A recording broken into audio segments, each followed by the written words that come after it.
Are you struggling for consistency in your sim racing? Does your iRating look like a roller coaster? If so, we have good news for you. The way to get more consistent is to first understand what you're doing differently than the professionals. And VRS is the answer. With our competitive subscription, you will have the telemetry, setups, tutorials, and everything else you need to fully analyze your driving. Our data packs and the ability to compare your driving with the best in the world will show you exactly where to adjust your inputs, change your driving line, and shave seconds off of your lap times. And our powerful and precise Direct Force Pro wheelbase and precision pedals are being used by some of the world's best drivers. All these champions agree that VRS hardware is not just the best on the market, it's also priced well below the competition. So if you're looking to upgrade to direct drive and the best pedals in sim racing, VRS is your answer. If you want to get better, get faster,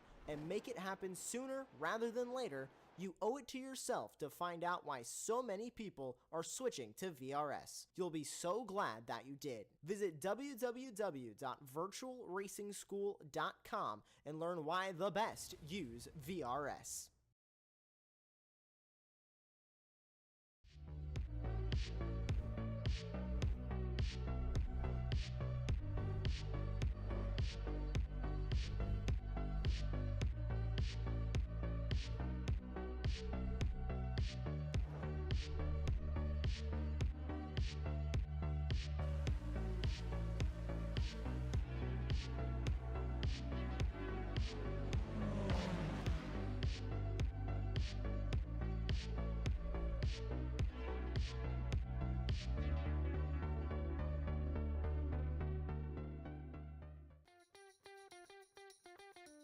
Hello and welcome. It's time for round 7 and the second part of Super Sunday here on Apex Racing TV. It's time for the Ford Spec racers to take to the track, and as we head from North America and Lexington, Mid-Ohio, earlier on in the Formula Fords, make the short trip, I say, down to South America, Brazil, the Autodrome Jose Carlos Pace. Of course, we all know that as Interlagos. I am Tim Cox. We've got Lewis Araya, as always, working the magic in the background. Tom Dillon now joins me. Tom, Tom, you're in for a treat. This is always a delight when the Ford Spec racers come here as part of the Weekend Warriors tour. It is, and well, I see we're also running the Grand Prix layouts of Interlagos. I have to say, slightly hoping that we get a league that eventually runs the Cafe Chicane, Tim. But regardless, I am happy to be here. I love Interlagos. It's one of the best tracks on the Formula 1 calendar. It's one of the best tracks on the racing calendar, and usually lends itself to pretty much any type of racing. Exactly. We love it. Drivers love it. I know from one of my friends who works for one of the top Formula 1 teams, the mechanics, etc. They don't like it. The pit facilities are really primitive, old school, crumbling away a little bit, and well, it's not necessarily the safest on your commute from the hotel to the track. However, it always delivers, no matter what you drive here.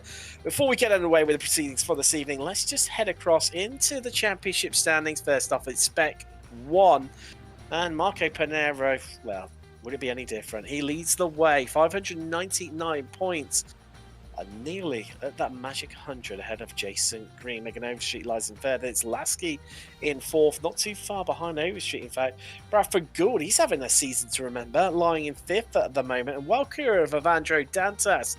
Icelusel, he's only taken in 5 races this season. That Milan Con demoting how many rounds we've been to. Round 7 tonight. With our top 6 obviously all being here for every single round so far. Andrea, Mayer, and Wood going to round out the top 10 there. Across into Spec 2 now. And Alan McCain, well, last time out of Fuji, he picked up a 3rd overall. And of course, he do so winning in class, and that's why he leads the way over Philip Berry. Ken Batley, he lies in 3rd, having been a little bit higher up earlier on. Josh Justice, one to watch out for. I've taken part in 5 rounds so far, but lies 4th in the championship. Jeff Wibker, who's taken part in all 6. Then we've got Gibson in 6th with Jackson Vaglini Vogel, and Trenton Kramer rounding out the top 10 there. All very close in these latter stages of the top 10. Into Masters. Well, this is delivering. Pound for pound, turning out to be the best. And look at how tight the point spread is here. Nearly 100 points between top and second in Spec 1. It's 150 difference, covering, well, pretty much 9th Gary Walbol all the way up to Tom Gradwell, who leads the way ahead of Stephen Mitchell, Brad Cathcart. 3 names you haven't really seen at the top of the standings so far. Well, Jim Brewster would be higher up if he had have been with us last time out at Fuji. He does return tonight, though. I do know that. Jim, so Yogmani is 5th. Then we've got Longin, Nunes, Race, Warble, and Kern. Well, 3 separate championships, all with very interesting battles going on, aren't they? And well, we can go down to the track and we can see that it's Evandro Dantas who is right now on pole position, 146.3, only a 10th of a second faster than Mayo. It's nice to see Murakami up in 3rd. He again is only about a 10th of a second behind Dantas, and well, that is going to get very interesting indeed. Our top 2 on an outlap at the moment. I think this this battle for pole position is going to chop and change. I think you're absolutely spot on there, Tom. Absolutely spot on, and I'm really looking forward to this one. It's always great racing. Never fails to deliver whatsoever, and I think qualifying is going to be definitely spicy and one to watch out for, though not necessarily, you know, the definitive part of the race event. Well, it's just showing. Marco Paneri, he's been so dominant, but at the moment lies 5th, 3rd row of the grid, sharing that provisionally with 2nd in class. It's Jorg Marni. Top of Spec 2 in terms of qualifying, that lies with Alan McCain. Obviously, as I mentioned earlier on, 3rd overall last time out. Ooh, different paint job as well for this weekend, if my paint's updated correctly. And, well, of course, that class win. Leads in class at the moment. Phil Berry, though, is not too far behind in 21st, and only about a couple of attempts difference in time. The track is looking pretty packed out there. We've got 6 drivers taking part in qualifying, but they all seem to be pretty much congested into 2, maybe 3 clusters right now. So I'm looking at the track map in the top right corner of our screen. 2 or 3 clusters indeed, and that is going to be working in the favour of the number 40 car, who I can see is going down into turn 1 now. Nice clear track ahead of him. That number 40 trying to look down my timing tower actually here to see who bears that number 40, and I can tell you that it seems to be absolutely nowhere. So I'm sure we'll figure that out in a moment, but I'll be interested to see how he stacks up compared to everyone else. Phil Berry as well, he's in a pretty nice spot because there's not too many cars directly ahead of him. He's got a nice clear track ahead of him. Looking behind him, that is where the real concern is, but the Australian getting a chance to set down a pretty nice lap time at the moment. 1:46 lap, that's of a reasonable length with 4 minutes to go, so I imagine if you're going to want to get out onto the track for your final runs, it's going to be about now. Talking of those runs, Chris Murakami, you can see I'll tell you what, he's on a cracker at the moment. Well, overall, you know, just heading into the pits now, back into the pit exit, trying to squeeze on an out lap and another flying lap before the checkered flag flies in qualifying. But currently, as it stands, 3rd overall, 2nd row of the grid. I believe that would be his best ever qualifying in the Weekend Warriors, as everyone checks up, trying to park the car. Well, front that line was, would have been, and I had a really, really good point because it led on ever so nicely to what I was going to say next. It was going to flow absolutely beautifully. It's one of the Texaco by TK drivers, and I'm trying to think who it was. It wasn't Dantas. It's number 1 of Brazilian. Anyway, great to know. We've got so many Brazilians right at the front of the grid, and also, well, I suppose we can lead into it nicely. Of course, ESL R1 at Games 8 on this weekend. Started last season when Gustavo Ariel rocks up, and he was taking part in that this weekend. And also, delving deep into the history books of Weekend Warriors, one Jamie Fluke. And also, be slightly biased about Apex Racing Team, alright? Congratulations, Kevin Ayres Jr., picking up your first win in an ESL 1 R1 event. There's Kurt Nunes, driver. Oh, he's a bit down in qualifying, isn't he, Tom? Oh, Ninth. and he's a bit into the wall as well, Tim. Oh, there we go. Well, it's definitely going to struggle. Ooh. He'll get out He can again. get back out, yeah. Yeah, one more run, I think. Yeah, just about by some, because it's a long lap here by this series standards, 1 minute 46 is pole time, averaging around about the 1 minute 47s for the vast majority of our drivers. So, there's Chavaglini. Where is he? Well, he's really, really down by his standards. The Italian, 44th at the moment. Not really set a true flying lap. His best time of 151.99. So let's go to 152. Bradford Gould in front of him is a 149.59. So about a second and a half faster.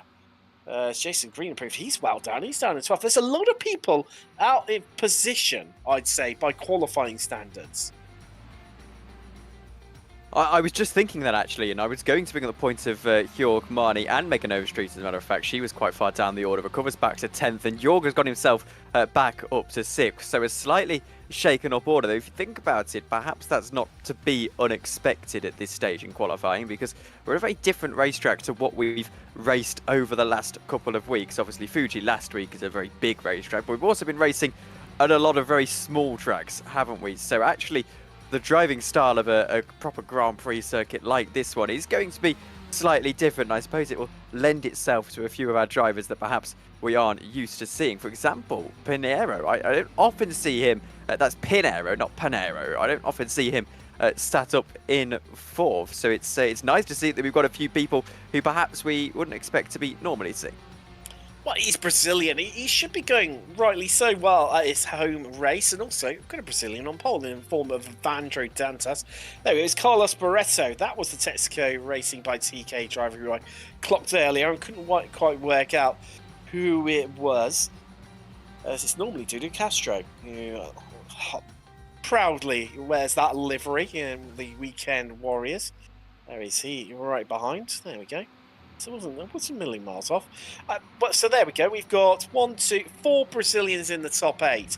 50% ratio. I think that's a good ratio. Yeah, I mean, pretty decent ratio. If you do it 50-50, you're about where you want to be. Chris Murakami is in 3rd, leading the Masters at the moment. Very cute dog on the profile picture as well there for Chris in the 901 car. This is an outlap from Murakami, and in fact, he's missed the checker. He's going to take the checker flag, so he's missed a chance to do one more lap. There's a car off in the background, yellow bodywork flying absolutely everywhere. And, well, Chris Murakami, as he goes through that final corner, it isn't really going to be much for him because he's not on a timed lap.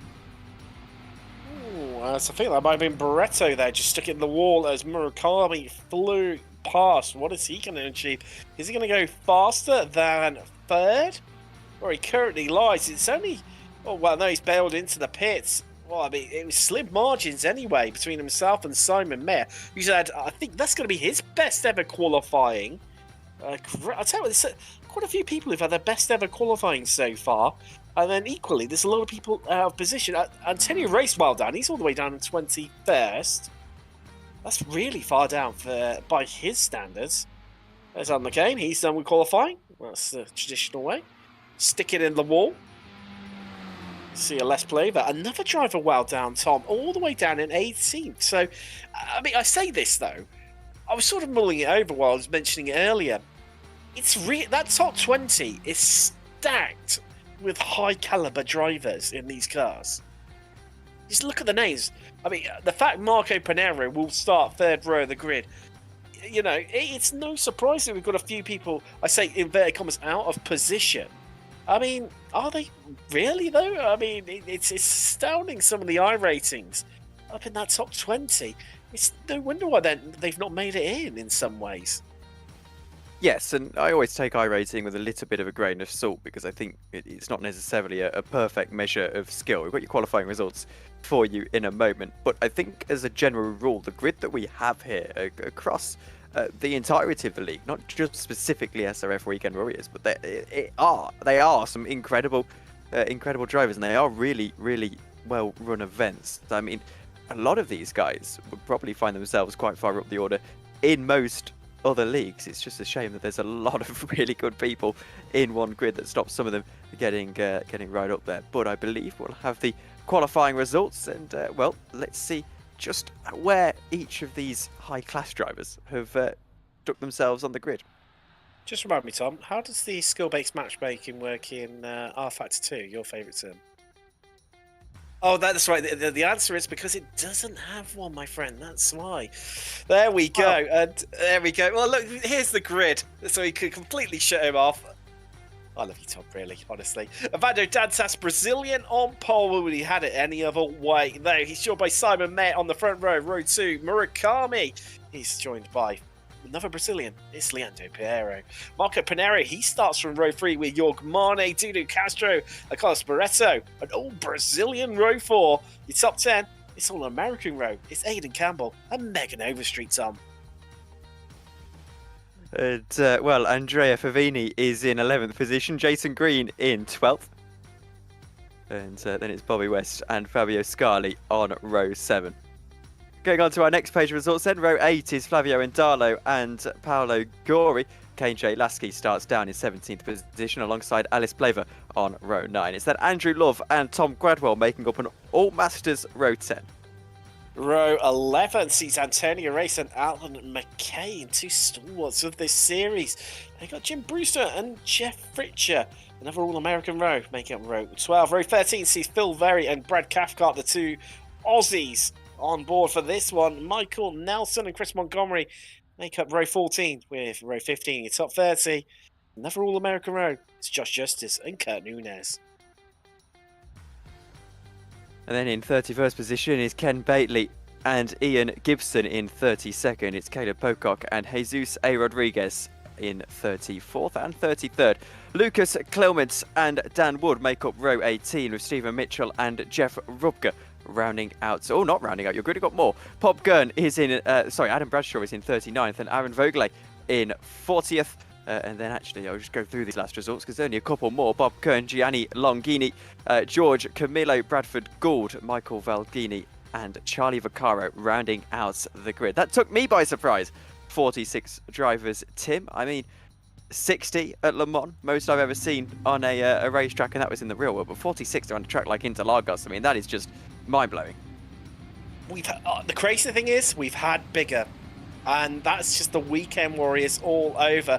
So as they head off behind the Porsche 911 safety cars, have a quick mention to two sponsors for the series. These are long-standing Race Voice. Of course, we are presented by Race Voice. It's a simple way to transform complicated performance data into easy understand voice notifications and alerts with over 16 different notifications, including up and down shift, over rev alert, corner entry, turn in and exit speed. It provides immediate feedback on driver and vehicle performance. You can find out more by heading across to racevoice.com. And then we've got Apex Racing Academy with 29 data packs, including setups and track guides, also integration with VRS, a virtual racing school given by their long name.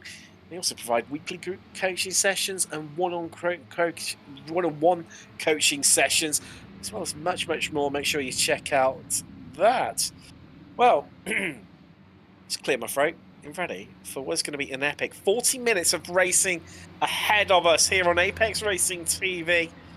Evandro Dantas, the Brazilian, controls the pace as they head around towards the swooping kinks of the start-finish straight.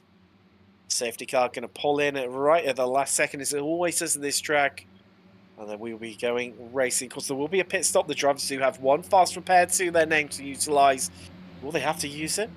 Well, let's find out. Let's get ready to go racing from Interlagos as we are green and we are go. And I'm not sure if that's going to be a jump start there from Carlos Barreto, sweeping around the outside at 4 places already. Going to try and get up into second, but there's contact between him and Simon Mary. He holds on to it. Murakami up into second. These early stages. Pinero through and all. There's a big incident in the background, Tom. 1, 2, 3, 4, 5, 6. All there's even more involved now. Yes, I didn't quite see that incident, but that jump start, I think it's certainly a jump start. He made up positions before the line. I don't think that is looked on too kindly, but there is bodywork flying over the track on the right-hand side, as we can see some of our affected drivers making their way up through what it is turn 4, the Hamilton-Verstappen corner around Interlagos. Number 5 car is looking for a move on the 925 down the inside into the right-hander of turn 6, but not quite able to find the spot just yet. Halfway round the first lap, normally about time I would be saying relatively clean start, but I think actually that was pretty manic out of turn 1. Yeah, caught up in that one. Oh, is that someone else around? Maya. Who is that? Oh, no, Simon Mayer for that great start. Fitcher's just running a bit wide. Oh, Simon Mayer, it's all gone wrong for him. Qualified on the front row as he descends down the order. 38, I think. Oh, there's another car up on the right-hand side. That's Jeff Rupke. Caught up in that first corner incident was Aidan Campbell and Jim Brewster. They hopped straight to the pits. Dan Woods had an issue as well. He's hopped into the pits too. That's gutting for Brewster's championship aspirations in Masters. That championship is wide open coming into round 7 here at Interlagos, but it's come round to complete lap 1. Evandro Dantas leads the way, but maybe not. As here comes Chris Murakami storming around the outside. Is he going to take the lead? Surely he's going to be there first onto the brakes into turn 1, but Dantas says, no, you're not having it easy. You're not having it your way. This is my home race. I want to win this. And now Murakami, the meat in a Brazilian sandwich. Pinheiro up 1 place, and he's right behind him. Marco Pinheiro, he's up 1-2. He's in this fight. Marnie there too. I tell you what, this battle goes all the way down to, well, including Judo Castro in 6th, and then it's the best of the rest being led by Megan Overstreet as we come down into Ciudad del Lago. Onto the brakes, running a bit wide. There goes Pinheiro. Oh, Pinheiro. Gonna have to find an easy way. We've got Pinheiro and Panero. As you said earlier, Tom, it's 2 very similar names, written very differently, 2 very different languages, but they are 3rd and 4th right now. Well, it's probably about the best way to describe the confusion myself. It wouldn't be so bad if they weren't right next to each other. Maybe you just have to start referring to them as exclusively car numbers. Murakami now, how does he play this? Does he dive down the inside of the 32 car when he gets the chance, or is he going to try and play a bit of a fuel-saving game? Evandro Dantas at his home track here in Interlagos. Well, home track relative to the rest of our calendar here at the SRF Weekend Warriors. Going through that final corner here. It's Interlagos turn 12. I say final corner, technically speaking, the rest of these little kinks are corners down the back straight, but not really having to turn the wheel too much for them. Dantas is holding on at the moment. There's a little bit of pressure from Pinheiro on Murakami as they go down into turn 1. It's going to be Murakami who goes down the inside now, around the outside of Evandro Dantas, because Dantas had to get out of the throttle for a moment with 3 wide, almost 4 wide. Down into the centre, S's Dantas holds the lead. Pinheiro is going to sneak one through on Murakami. There's a car off almost. The 16 gets through. Murakami in the 901 has to set up a 3rd, and there's a crash behind. Castro's involved. Jorg Marnie's involved, I believe. In fact, it's Marnie and Pinheiro, excuse me. Castro is not involved, and Jorg Marnie's pretty torrid look this season is continuing. Battle for the lead, though, and Pinheiro is going to think against it. These two now, I would assume, running line of stern. So we look down the Retro-Aposta there, though, Tom. Look who's in 5th. It's one Antonio Rice. Oh, there we go. It's all changed at the front. Yeah, but Antonio Rice, he's up 16 places into 5th. He's had an epic start, but this top 4...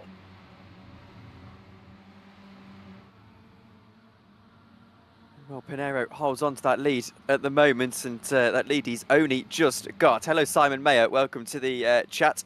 Says nice start there. Thank you for watching along, although I presumed you'd be perhaps preoccupied with driving at this stage of proceedings, as we see Marco Pinheiro trying to build a little bit of a lead. This is the problem. If you're going to get a lead in these races, you need to be able to extend out of slipstream range. Slipstream being so powerful here around, well, not just this racetrack, but pretty much every track that we go to. There is a mistake. That time it's from Murakami, and Castro is going to slide through in the 73 car. So that is a big move for him, and a place in 3rd position. I can tell you now, Tim, the Brazilians absolutely love this track.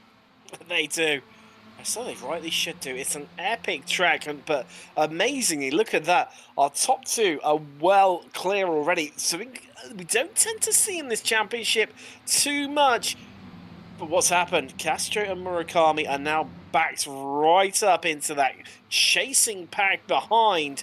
Antonio Rice has led the charge for them, and he's now brought them all in tow. Barreto, West, Overstreet, Green, Lasky, Gory, Scarly, Plaver, and Darlow and Fritcher all in tow there. And, well, that was a pretty manic start, wasn't it? And I think we're going to have a little bit of a look at what's happened, Tim. I mean, this was just insane down into turn 1, 3-4 wide. That car on the outside line was what I was really having a look at, because I definitely think that there was a jump start through all of that, and then just 3, 4, 5 cars getting themselves all tangled over each other and spinning out of the center S's. It was all compact. It all just ended in tears, didn't it? Jim Brewster, one of the big casualties out of that one. Campbell, Favini, Yogmani, Simon Mayer had an incident later on as well. But there were some big gainers out of it. Alan Vogley, he's up 19, your highest position climber. Up into 21st, having started back in 40th. Astounding stuff. So we've got another replay. So this is what happened to Yogmani, where they went 3 wide into turn 1. Always a bit dicey. Well, he just got on the right-hand side of him was Pinheiro. And they just all tangled together, and gutting we lost those two out of the equation. And, well, spinned it out of the front a little bit for now. But this battle we've got for the last place on the podium is epic, and they go 3 wide into turn 1 once again. Antonio Race on the inside, Murakami in the middle, and all this contact, and oh no, Race around Murakami caught up, and I think was that Bobby West as well. Had to check up too. And Antonio Race, after his epic start, drops down to 14th, make that 15th in fact. Well, it all seemed rather avoidable, didn't it? And I'm afraid to say it ends in disaster for these guys who will still battle on. The good thing is that the train is so close that, well, battles are still possible, even if you have a little bit of a spin. We just see a change of position in the background. Just to update you, Alan McCain, he holds the lead of the Spec 2 race. He is having a battle now with that 909 car. I believe the 909 car did just overtake him. So here goes McCain, looking back up the inside. Won't quite gain that spot just yet, though. Marco Pinheiro still leads. This time he's got 0.4 of a second to Dantas, and much like we saw in that last race, we have got a breakaway pack.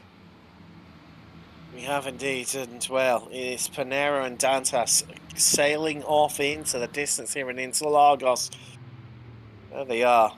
I love the sound as you hit these little square concrete patches. Oh, Evandro Dantas. Oh, finding some of those square concrete patches in amongst the grass, which provides so much grip and that unique rumble. Runs wide. And is this now Marco Pinheiro's chance to put some distance between himself and the Brazilian and carry his way to victory? Look at that now. Top 4 is Pinheiro versus 3 Brazilians in Dantas, Barreto, and Castro. Castro holds on to 4th at the moment, but he's going to try and attack for 3rd. Barreto just ahead of him in that 99 car, and he might get a run out of the second center S here, and in fact he's going to do exactly that in the slipstream price. Oh no, what's happened there? All over the curb, and he just seems to have magically stopped. I've never seen an incident like that before. The 909 has to take to the grass, so does the 89, and wow, he just was on the curb and then he almost just stopped. Wow, how did he... I'm fascinated to watch this replay, Tom, because did he just lose it by himself? Oh, he got the pace, and oh, it was the tiniest of contact, but it was just enough to unsettle the car, where he got all loaded up on the rear, and then that bit of contact just checked up and caused the rear to go light for Castro, and around he went. It's all one Tinny. Race on, look at the interval, that was ambitious, and it did not come off whatsoever. Jeff Scripture carries on, and it goes bad to worse for Antonio. Team guaranteed to get ahead, and that's exactly what happens here for Gory. Lasky not able to come back at him under the brakes as you may have expected, so they're going to have to do a little bit of ping-ponging for the time being. And they are indeed. Well, I talked about people being out of position at the start of this, and that top 20 being really stacked in terms of quality drivers. It's now allowed Paolo Guri and Lasky to climb 11 places up inside that. Well, both of them inside the top 6, albeit just as further down the field now. Shani Longin's got a bit of a queue forming behind him. Bob Kern, Charlie Vigaro, Andrew Love, all in this little battle right now that's happening over 26th place. Love a little bit out of position. These three all Masters drivers vying for 8th place in class right now. As we head down towards the Cedar Lago on the brakes, and you can see there Bob Kern just playing defensive game right now as Charlie Ficaro looking fully in attack mode and really laser focused, trying to find a way past. He's not going to get it done here. Backs out of it. Is it going to force a mistake? You can see Kern as well. He cut it off, carried maybe a little bit too much speed, a bit wiggly there. Got away with it, lives to fight another day. I think, realistically, Vicaro needs to just bide his time here, Tom, and wait for that long, long run. Out of Junkel, down to turn 1, the center S's, and get the move done there. Oh, no, that is around. That's Gianni Longin. Oh, no. Oh, he was having a good run, wasn't he? And maybe not so much right now. That's 30th position for Gianni Longin. Did really actually, well, he didn't qualify particularly well, did he? This is Michel Faglini, and that is not a great deal of bodywork on the front of that race car. I have to say, I've seen more healthy looking machines. Well, cooling is going to be pretty nice, handling maybe not so much on that machine. I wonder what happens to the 319. Oh, these two have gone. I tell you what, Dantas, he dropped course back after that slight mistake coming out of Junkel. And he was just on the cusp of being a second behind Panero. Well, he's closed that gap up just while we were looking at all the drama and excitement that's been going on behind these two. Now that gap's back down to 3 tenths. Dantas is back in the fight, and he's not letting Marco Panero get away from him whatsoever. I mean, they're really, really dropping the group behind that's being led currently by Jason Green. So Green last time around, Tom, literally 1/100th off 148, whereas these two, 147.2 for Dantas and a 147.6 for Panero. Now, traffic-wise, let's have a bit of a look as they come down the start-finish straight in this area. We'll get a bit more of a better view. Yeah, they're going to come up on a bit of traffic, and just trying to have a look who that's going to be. I think that's going to be Andrea Favini as Panero dips out here.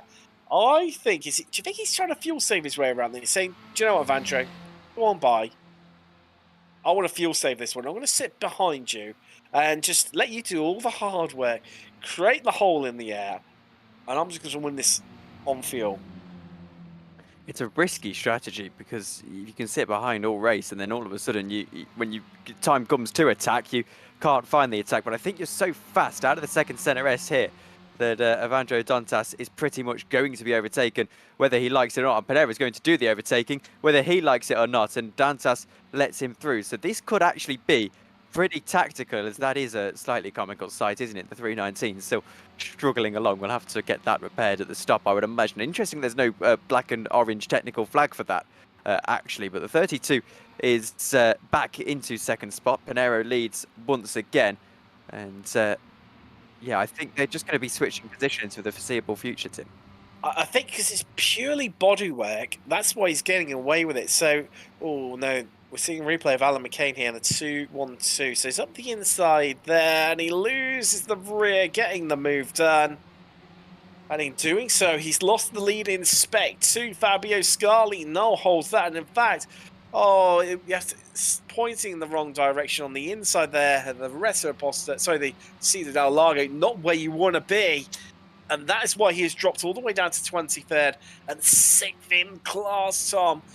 Last week, a great result on the podium overall, the class win. And this week, it's not going to be that. It's a hard, long day at the office for McCain. Well, he can call it a bit of an off day, can't he? He's done enough work to afford that over the last couple of days, but a couple of weeks, I should say. But Chris Montgomery, what an opportunity for him! 3 seconds to the lead of the second place in the Spec 2 category, so he's got a real chance. Who's this battling? KJ Lasky looking to go around the outside of Megan Overstreet. Will try and find the space. The 319 trying to get out of the way, does do so. Good driving from him, and Lasky will get a run hit on Megan Overstreet in that 44 car. The number 9, what can he do? We'll look to the outside here. Overstreet just about gives in the room. There's so much understeer in that Spec Racer Ford at the moment, and Lasky can't quite find the way around the outside. It was smart to back out of that, because I think if he hadn't, as Alan McCain, by the way, is coming to pit lane, that might just be his day done as we approach it half distance in this race. But smart. There was not a lot of space, and I don't think Megan Overstreet particularly saw him either, so... I'll tell you, I did spot off camera. I just saw the change in the standings a little while ago. Probably about half a lap ago, Paolo Gori got past Overstreet. Well, he's really started to open up some fresh air, and in fact, he's staying on the coattails of Jason Green in front of them. So Gori, you know, he's not a bad driver, but he's having an absolute field day today. 12 places into 4th. One of the, well, I would say one of the highest place claimers, but not a patch on some of them. Brazilian George Camillo, he's up 26. He's your highest climber. There he is in 17th. I mean, he literally started right at the back of the grid pretty much, didn't he, in the 333 machine. So that is an astounding result. Behind him is Carlos Baressa, who we saw, well, we think he got a bit of a jump at the start, and well, I think that's why he's all the way back in 10th. I think he got caught up in another incident too, didn't he? Was he involved in part of the Jorgmani incident? Sal Vogel behind him, he's up 21. I tell you what, this is really stacked around this point, because it's all people up at lots of places. You also got Bradford Gould is at 23, Charlotte Vicar is at 24. There's a bit of bump drafting for good measure going on between Bobby West and Les Plaver. And also, Gori as well. He's ahead of Green now. He's really not hanging around. Well, they need to work together here. If this was a kart race, he'd be doing the old point forward over the shoulders, so that Green knows to not really battle him here. They need to find a bit of pace to catch up to Dantas and Pinero, who are in that breakaway pack and have been gaining slowly but surely over these two. Looking at the best lap times, Jason Green actually faster than our leading pair. In fact, Jason Green faster than everyone ahead of him on the racetrack, and most people behind him. He's one of 2 drivers, from what I can see, in the 46s, the other one being Megan Overstreet. Only just Megan Overstreet. Jason Green slightly faster with a 146.8, his best lap of the race. So Green knows here he's got the he's got the speed, but the question is whether he's going to have the tactics to try and catch back up to that leading pair. All so close. Pretty much no sale, aren't they, for that best of the rest 3rd position?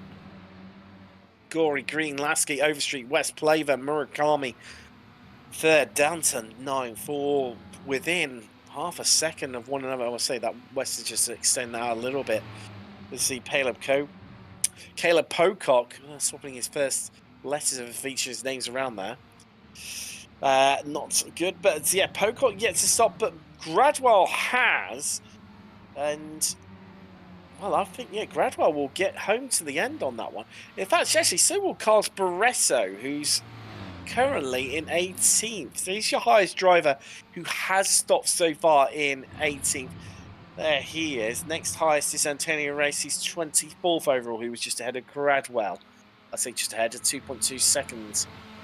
In fact, no, 4/10 even. So, well, there we go. Green is falling by the wayside a little. No, he's not. Apologies. I thought he was. Lasky is ahead of Overstreet, who is the one who's falling by the wayside against these 3. And they're working together, aren't they? That's clear as day.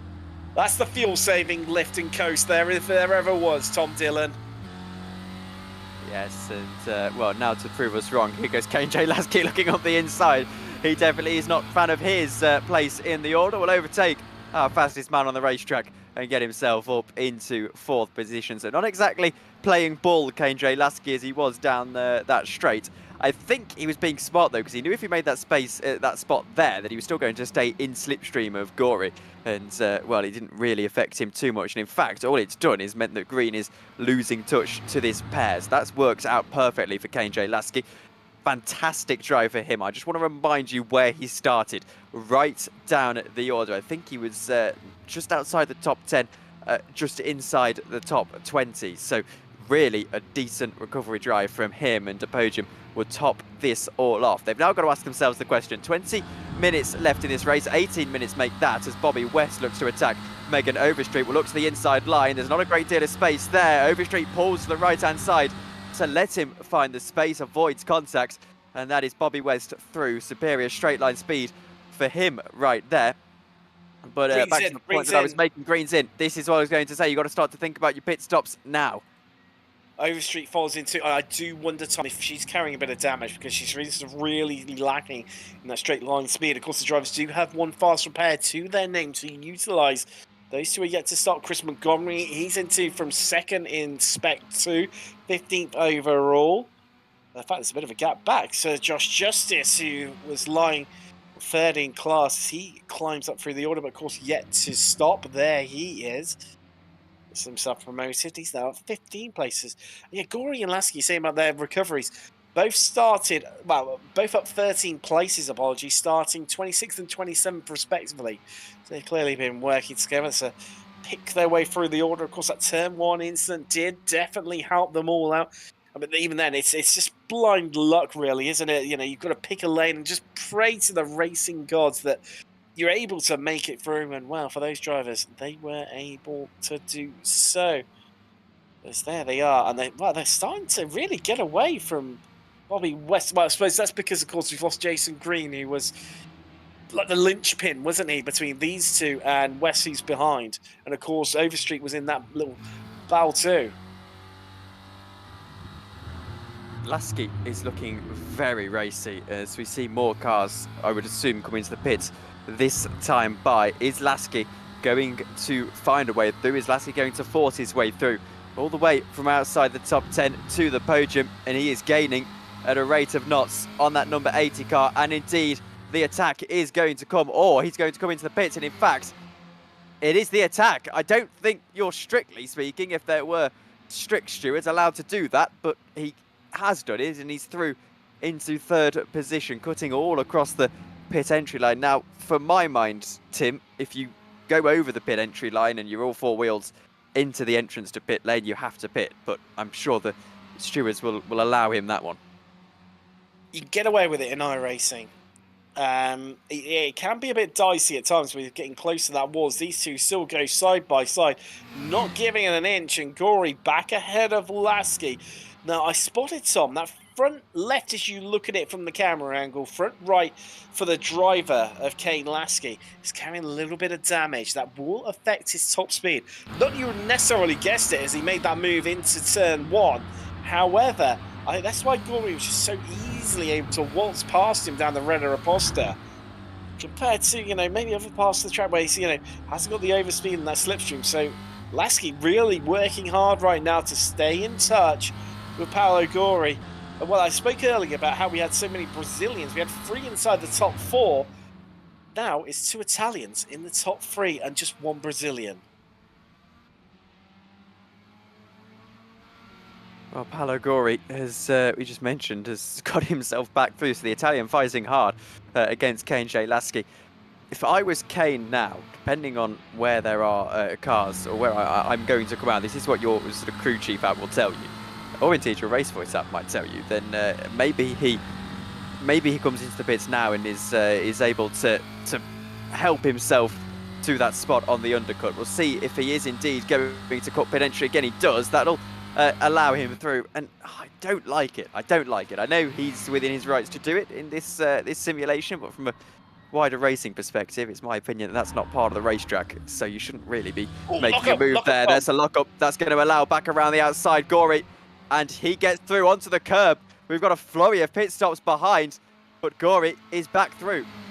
Murakami, West, Plaver and Fritcher all into the pits. They've bailed and headed to pit road. Meanwhile, those two they're still carrying on. That the Kevin Estra passing the grass from Paolo Gory there to get the job done, get back ahead of Lasky. This is a thrilling battle for third, but I do wonder, all this battling, Tom, What is it doing to them against a net result against Jason Green, who's now up to 8th after pissing on lap 12 and currently on lap 15? Where is he going to come out in all this? I think it's going to keep us guessing for quite a while. Fabio Scarli still leading Spec 2 right now, although the vast majority of the field has pitted. Outside these top 7, there's your leader in Masters, Kurt Nunes. He's another driver yet to stop. But outside that top 7, all yet to stop, is just Joshua Justice. He hasn't stopped. Neither has Bradford Gould, who is 15th, and Bob Kern, who's 19th. Everyone else has stopped so far. 26, nearly 27 minutes, in fact, complete here from Interlagos. Out of 40. A fight. Wow. First time in a little while, and I do wonder if you've seen the back marker there. I think is that Andrea Favini, possibly. Yes, it is. They've just made it pass, and I think that's maybe why these two have just bunched up a little bit, but Dantas will reel him in. Thanks to the power of Slipstream. Lasky in the pits. He's in, Tom. Finally. Just, going with your, I knew you weren't enjoying it as a racing purist, but actually, he's headed in for a change rather than using it as an extra piece of racetrack. Now, let me just clarify, because I don't want Kane to watch this back and get the wrong idea. I'm not criticising him. I'm criticising that particular rule, but anyway, he'll be out of the pits and should get that undercut on Gory, you would think, if he is lucky enough to come out in clean air. This is the battle for the lead. Dantas versus Panero, and well, as they get through some traffic, Dantas might be wise to pit himself here and try and get that undercut to work, because he's losing touch to Panero ever so slightly, isn't he? 12 minutes left in the race, and I think if he pits now, he'll be just in good time to get himself to the end with a reasonably short pit stop. We know that pit stops change these races, and I haven't got your opinion on it, Tim, but how would you personally prefer to run one of your average SRF Weekend Warriors races? I prefer to run it by staying out of trouble and having a really, really good result. Knowing my ability, Tom, I think I would have been joining the likes of Simon Mayer and Jorg Marni out in the first couple of laps. Lewis, producer, has told us or suggested something that is actually a very, very good point. Maybe you should be taking our job, Timmy, saying that Dantas is going very wide. Is that potentially him losing out on some tyre grip at this stage in the race, and it's going to affect him in terms of his prospects to win? And to be honest with you, if you look at how he's driving that car, he does look to be slightly struggling, perhaps with a bit of understeers through some of the corners. So maybe there's a slight change, or maybe there's a slight trouble, and maybe he's going to have to come into the pits and do right sides or something. Or the flip side of the coin, Tom, is he just trying to open up the corners to not work the tyres as hard? Well, it's one of those cases where I'm afraid to say your guess is as good as mine. Yes, definitely. I was just trying to have a look at the track temperatures, Tom. See if that was maybe playing part of it. It's not particularly hot. 24 degrees Celsius. That for our American viewers is around about mid-70s in freedom units. Just about 78 degrees Fahrenheit, I believe. Awesome. Yeah, 1 million miles off there. So it's a relatively cool track temperature. So that's not really playing part of what's going on here. 75. However, he's 75. There we go. Working too many Americans on late night broadcasts on. That's what's ingrained it into my mind. But you can see that. I mean, if Dantas is struggling, he seems to make up a lot of his time through the middle part of the track. So once you get past the Ciudad del Lago, and then once you come out of Juncal, that section there, that's where he seems to make up a lot of his time. So there's Paolo Gori still going around. He's currently in third. It's going to be interesting to see how he comes out amongst, say Lasky. In fact, Green is ahead of Lasky. There it is on camera right now. As our top two in, Panero and Dantas there in. Will Gori come in with them too? Well, there's a flurry of activity. No, I forgot that you don't have any collisions in iRacing in the pit lane, so I almost had a heart attack there seeing the 29 pull in so late and almost collecting someone. But no, as Paolo Gori follows them in. We'll see now if Dantas or Panero are going to get out ahead of these two. Kane J. Lasky, could this turn into a battle for the lead of the race. I believe they've both pit, haven't they? As at pit exit, Pinero and Dantas. Pinero gets out ahead of Dantas. We perhaps expected as much. Now the question is whether Lasky and Green are going to find themselves getting through, and I don't think they are, as there they are just about coming out of the center S's. There's Paolo Gori. He's on pit exit, Tom. He's not going to have a good run out of the corner, though, because it's a much tighter angle being on the inside. There you go. That answers your question. Running deeper has not worked for Gori, and I think that's largely to the point of he didn't have anyone to slipstream with. And in fact, he's come out just in front of Megan Overstreet, who's in 6th. There she is. Is another driver running around in a bit of a bubble by herself. Meanwhile, behind them, there's West.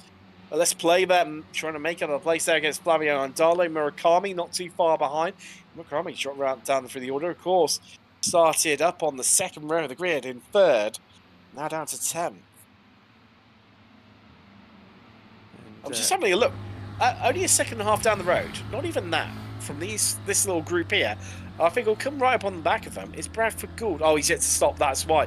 Oh, he's running in very deep, isn't it? 32 minutes. So he's got to be in this lap. I was thinking, how's he climbed 33 places? No disrespect, Bradford, whatsoever. But that'd be an astounding result for him. But that's why.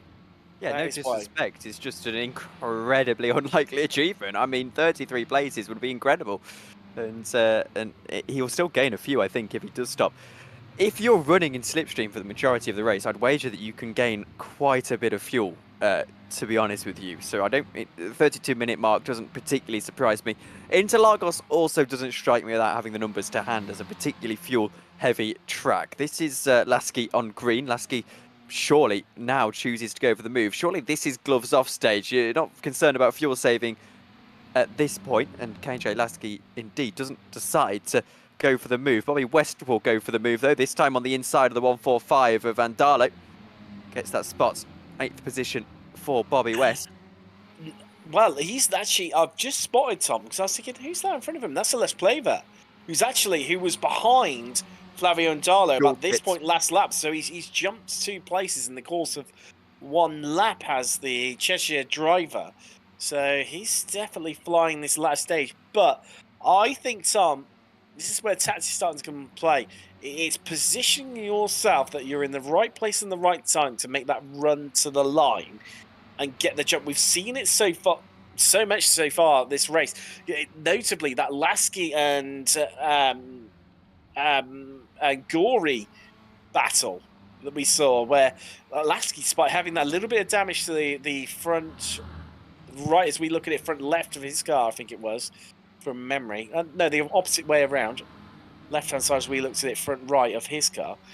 Was able to still get a massive jump on Paolo Gori through that slipstream. So, we know it's powerful in these cars. I think, as things stand at the moment, Lasky is just going to just sit here behind green and wait for that final run out, coming out of the own car that we're seeing now on that run to the line to make his move.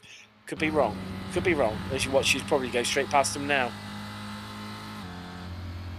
He's not going to. He's going to stay behind. This is risky stuff, because if you keep running this, you're committing yourself to that last lap overtake, and that is never easy. There's a lot of pressure on the final lap, particularly for a high stakes position like a podium. Lasky, if anyone can do it, he can do it. But Green will be feeling pressure himself now, because he's got to basically not put a foot wrong with that car right behind him. Flavio Andalo, he's fallen back a couple of places, hasn't he? He hasn't fallen back a couple of places, rather. Alice Plaver has, as West gets through the 2 of them.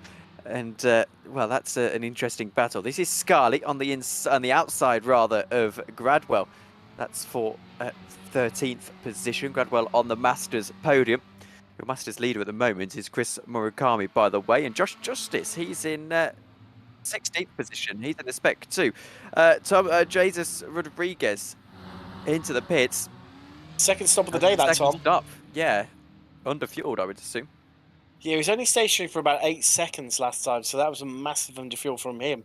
He's had to do it again. In doing so, Bradford, we said about being up 33 places. Where did he come out? Well, he came out in 22nd. He's benefited from Jesus Rodriguez having to pit again, and he's come back out into 21st, up 23 spots as There's Ian Gibson trying to throw some shapes on Stephen Mitchell. Get a move done. Needs to be careful though, because Nelson and Love are right behind him, and also they're Masters drivers. Mitchell being a Masters driver too. They'd love to nick a place in class, this 6th in class in Masters. Love to nick one off him for certain.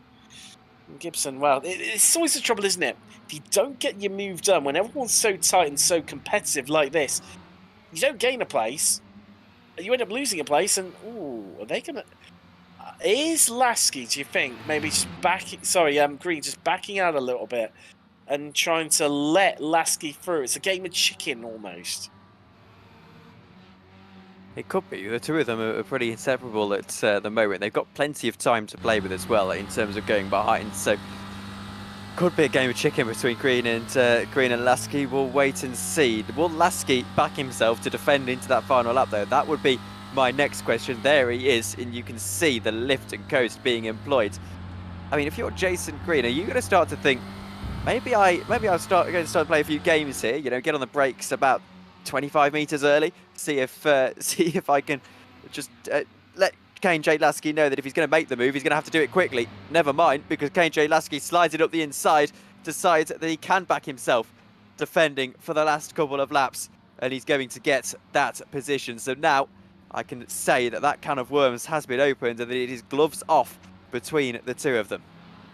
Well, Tom, to use just taking your hypothesis there into account, I think on the run into turn 1, San Andreas, I think that's what Green was doing. I think he was trying to let Lasky pass, and Lasky was saying, no, I don't want to lead. I want to be second.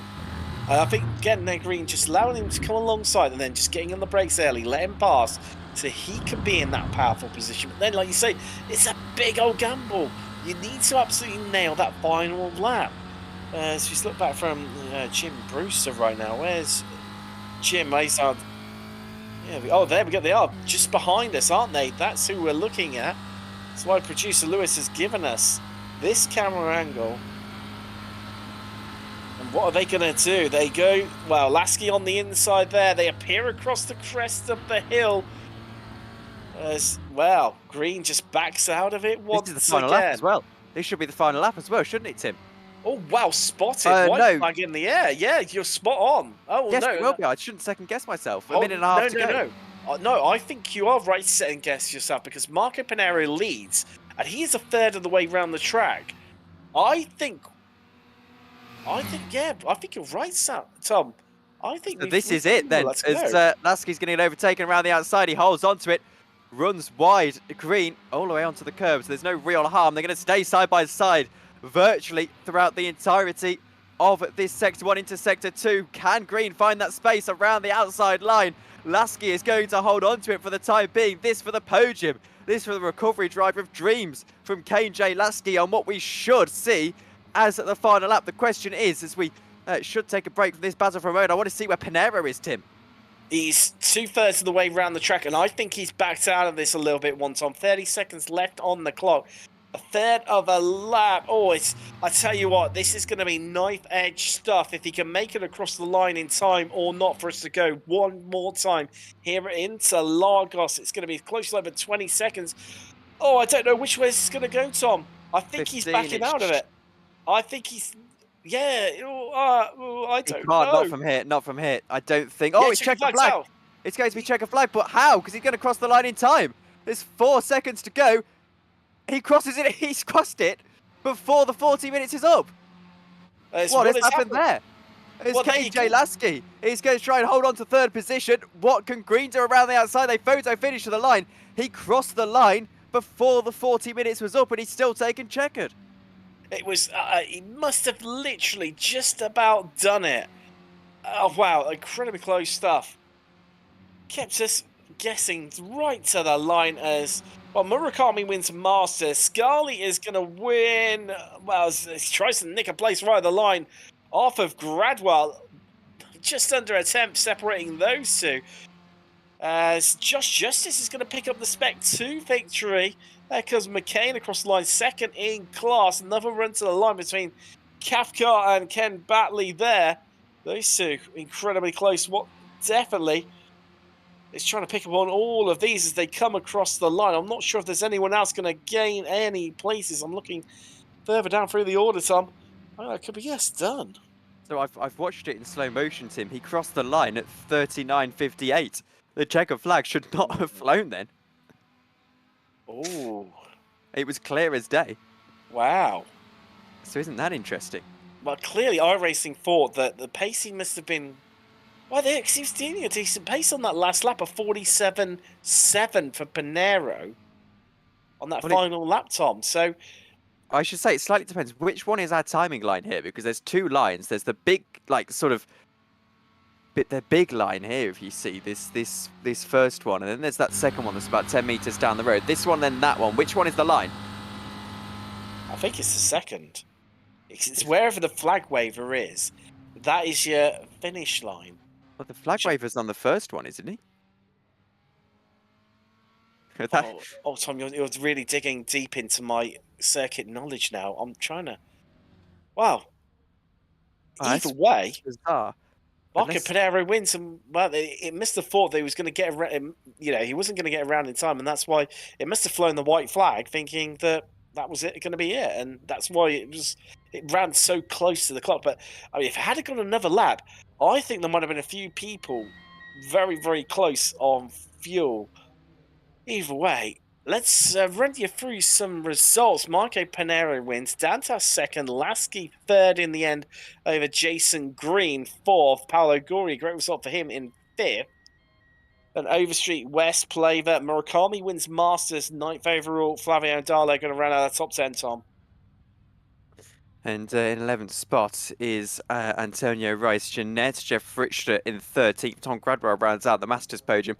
Fabio Scali, 14th. Kurt Nunes, 15th. 16th, Josh Justice. Alan McCain recovers to second in Spec 2. And Brad Cathcart in 18th.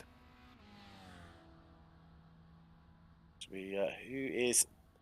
There we go. 19th is Ken Batley and Bradford Gould 20th. Then we've got Montgomery, Vogler, Mitchell, Gibson, Love, Nelson, Rodriguez. Disappointing from him. And Gianni Longin takes you up to 28th, Tom. Then 29th is Bob Kern, Phil Berry, Jeff Vubka, 30th and 31st. Adam Bradshaw finishes in 32nd. Andrea Favini, Aidan Campbell, 33rd and 34th. Dan Wood and Jim Brewster next up. Then it's Callum Pocock and George Camillo. Michael Vaglini and Charlie Vaccaro round out the top 40. We're well deep into, I think, the retirements now, aren't we? Leandro Piero is 41st, having retired on lap 13. Barreto, lap 12. We lost Clement on lap 9. Dudu Castro on lap 6. Look at that. In the space of 7 laps, 3 Brazilians gone here. Marnie, lap 2. And Simon Mayer, we lost him on lap 1. Let's have a bit of a chat to some of our drivers. First off, we've got Chris Murakami, your winner in Masters. Chris. Hi. Well, Chris, I mean, I think am I right in saying your best ever qualifying in Weekend Warriors? You know, I think I've had a second and a third before. So I was trying to think. Yeah, it was close. Yeah, I couldn't remember if you managed to grab a second before, but even so, I mean, something well up the grid. But I mean, still the winning Masters, but didn't quite work out for you in race. Just talk us through those opening couple of laps, because it seemed. Well, I know it gets a bit crazy in Weekend Warriors at the best of times, but even by our own standards, I mean, that was a little bit hairy, it seemed, on that run down to turn 1. Yeah, you know, when I look behind me and the guys behind me, they're all fast. They're just like, ooh, they're gonna be coming, and they did.